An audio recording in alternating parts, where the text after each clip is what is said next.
from shaping iconic brands across a diverse catalog from tech to consumer goods and entertainment. What has been your consistent philosophy that helps in building these compelling brands? Well, here's the thing. I always start with myself. Not that I'm self-centered, but honestly, like, where else should you start? You know? Okay.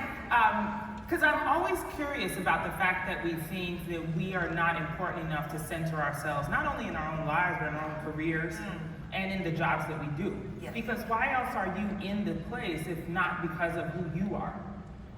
There are so many times, well, thank you, girl.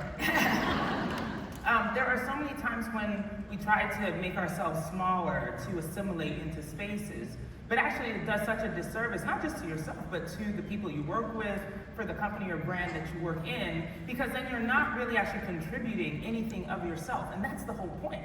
You know, otherwise you could just go get somebody else. Exactly. And so my through line for every position I've been in, or every room I've been in, every campaign I have touched, has been that I've inserted myself, my own experiences, and therefore my ideas, my brilliance, my excitement, my grief, my love, my joy, my lessons into every single one, and that's how I've been able to make connections with other humans. I love that. So it's like connecting yourself to that work. Yes. And then it makes it a stronger drive and more authentic in that space. Yeah, well, because I don't think we give it ourselves enough importance.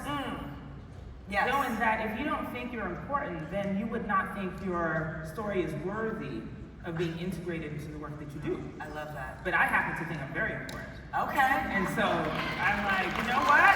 Yeah, I think the work deserves my perspective. Right, I love that. And I wish that everyone, at every level, by the way, not just when you get to senior positions, right, but starting out at the beginning of your career. And if you didn't do it then do it in the middle. That's right. You know, where you put yourself in the work so that when you leave the work, it is known that you were there. That's right. You're leaving your impact there. You're leaving your force on that. It's interesting you say that because it makes me think of a conversation I had with a leader, and they were like, I'm just not passionate about this work that I have to do, Leah. And I go, a couple things. I was like, well, you're passionate about being employed. How about that? Let's start there.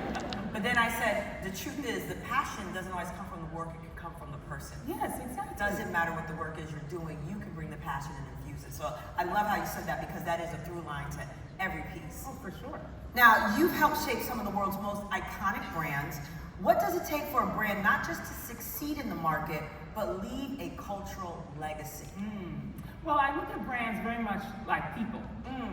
You know, so as a marketer, a lot of times what you're trying to do is story tell, you know, to other humans and try to connect the brand to those people. Yes. And the best way to do that is to pretend the brand is a human. I love You know, so inject it with personality and behaviors and, you know, the history and the way it's been.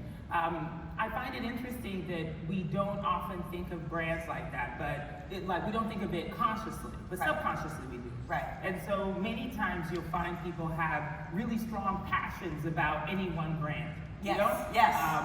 How many have fought over iPhone and Android? Yes. Anybody have? They're not gonna raise their hand Who has here. Android in here? Okay. Okay, you see the people, if you're sitting next to that person, know that they will beat you down if you say anything about their Android, okay? So just beware, be careful.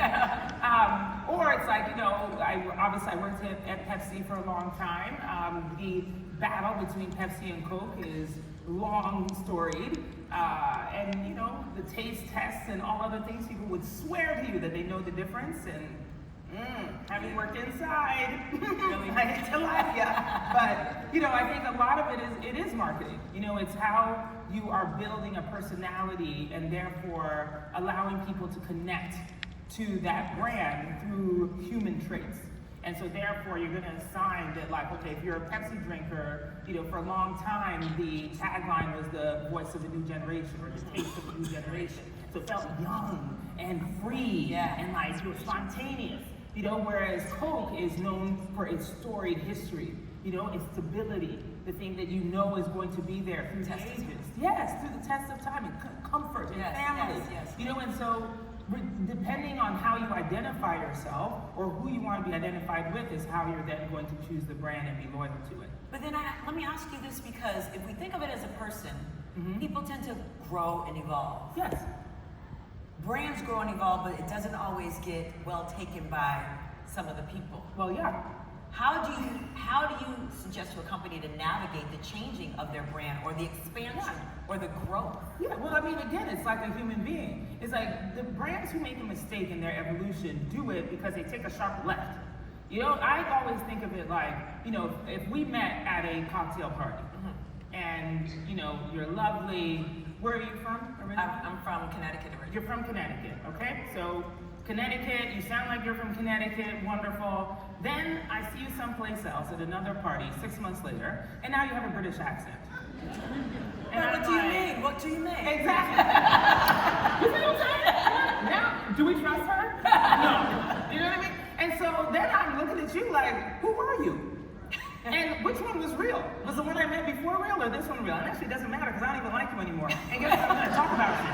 I'm going to go to the next one to be like, beware of her because she's a fake. You know what I mean? Right. And that's what happens to brands. And so when the evolution is too fast and changes too quickly, then you find a problem. Now, you're from Connecticut. Over time, let's say you're the brand. You move to New York City, Brooklyn in particular. Which I did. Okay, all right. And you pick up some words that are very specific to Brooklyn and you start infusing them into words, the language. Word. Now, I didn't ask for all that. You have a prime example. Thank you for saying again.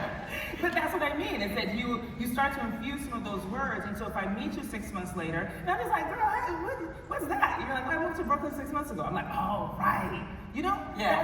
that's how evolution can work for a brand, is that you start to essentially bring in new ideas and evolve it like you would a human personality. Got it. So bringing people along in That's the space.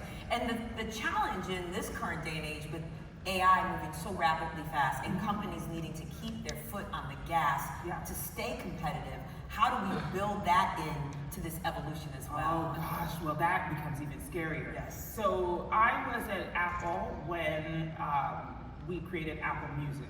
So essentially I actually started out at Beats Music, which was one of the first places to do streaming music, and then we were acquired by Apple, and so then I began working on Apple Music, or to create Apple Music and take over iTunes, which was going to be sort of the engine that drove Apple Music. Well, very quickly we found that Apple Music was being adopted so quickly that the transition time was shorter than we had initially planned. Now, the challenge for us at the time was about personalization. So being able to understand people's behavior and then reflect it back at them in music. So the line was very, very thin on when people thought you were being creepy. So it's like, look, if you are a country music lover, and we serve you country artists after country artists after country artists, and then you slip in something that is sort of a tangent to that artist or that genre of music, maybe people would go with it because you know that they've picked a song from that genre before. So you're just trying to infuse more options that they would like. Right. And maybe then there's an outlier where they listen to some 80s hip hop, and you're like, oh, okay, let me go ahead and put some of that in there. Now the thin line is that people are like, well, who's watching? How do they know what I'm doing? Exactly. You know what I mean? And then you very quickly came to the point of adoption where then people are annoyed if you weren't playing the music that they think that you should know that they like. Right? So and so creepy to like, you should be doing better. That's right, yes, and then you complain. Right. People are just like, oh, this thing, it doesn't even know what I like, how dare it? And you're like, so stop stalking me. Yeah, exactly, right. It went from like, how you know everything about me? I hate people looking at me, to like, why don't you know me better? Right. Sounds like a real relationship. Yeah, I'm about to say, it's couples therapy. Sounds like the conversation I had last night. In any case, the idea about AI in this current time is similar, in which that I think very quickly we all become more adaptable to the ways in which AI is infused, not just in our work life or these bigger concepts and ideas, but in our daily life. Right. And so there is a very thin line, but it keeps moving. And we have to keep moving with it. So fast. I've been in technology forever, and I have yet to see a technology that's moved as fast as this. Yeah.